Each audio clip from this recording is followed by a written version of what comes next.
Bonjour et bienvenue au deuxième jour du Géléco Marathon. Derrière moi, nous avons le briefing de l'équipe car aujourd'hui nous passons le premier contrôle technique. Ce reportage sera signé par Julien qui vous présentera le contrôle technique toute cette journée. Bonjour à tous, je me présente Julien. Donc aujourd'hui au programme nous sommes le 14 mai et c'est le contrôle technique. On peut voir que la file d'attente est assez conséquente et donc la journée va être plutôt chargée. On espère que tout va se passer, on va vous présenter donc le ressenti de l'équipe. Donc bonjour Harmonie. Alors comment pensez-vous que l'équipe va se débrouiller aujourd'hui? Quels sont les ressentis et est-ce que la voiture est prête? Là en fait on va partir pour la file du contrôle technique. Ce matin on n'a pas pu rentrer à l'heure, ils ont reculé d'une heure l'entrée dans le hall. Donc on n'a pas pu mettre les autocollants tout à fait à l'heure prévue.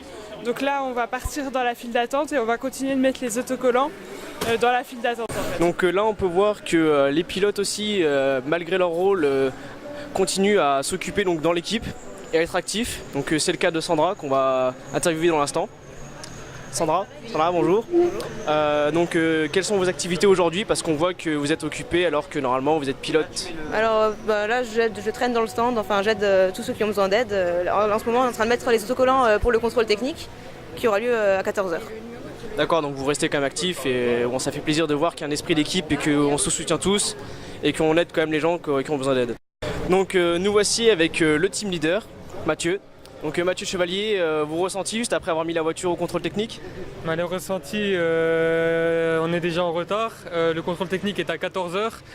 On est arrivé ici à 6h30, l'heure d'ouverture, on a poireauté une heure devant la porte, donc on a pu rentrer qu'à 7h30, ce qui fait qu'on a pris une heure de retard pour coller les autocollants, donc on va les finir dans la file. Mais manque de chance, on devait y être à 9h, il est déjà 10h10 et il y a déjà une queue qui est vraiment longue, donc on va prendre notre mal en patience et on espère qu'on pourra passer assez vite. Mais sinon, aucun souci niveau technique, au niveau de la voiture elle-même, il n'y a pas de souci si ce n'est le temps. Niveau technique, niveau de la voiture, on est confiant. Elle va passer le contrôle technique, de toute façon il n'y a pas le choix, il faut que ça passe. On n'est pas venu là pour pas rouler. Et on va finir ce qu'on a à faire dans la file, donc comme on a un peu de temps, comme je viens de te le dire, et puis ça va aller.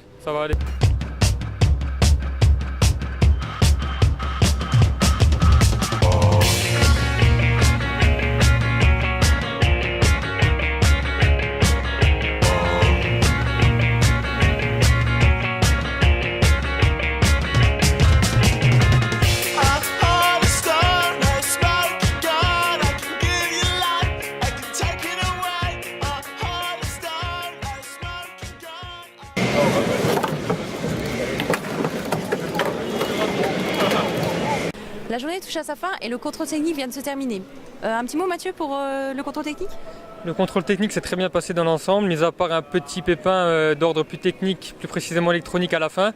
Donc la chose a été rectifiée, les jantes Shell sont repassées et demain matin on va chercher donc notre précieux sésame, donc les autocollants qui attestent qu'on peut participer à la compétition, on peut rouler. Et les premiers essais normalement s'effectuent demain, donc demain on est en piste. Merci Mathieu. Donc on se retrouve demain pour le premier essai de Virevolt sur la piste de Rotterdam.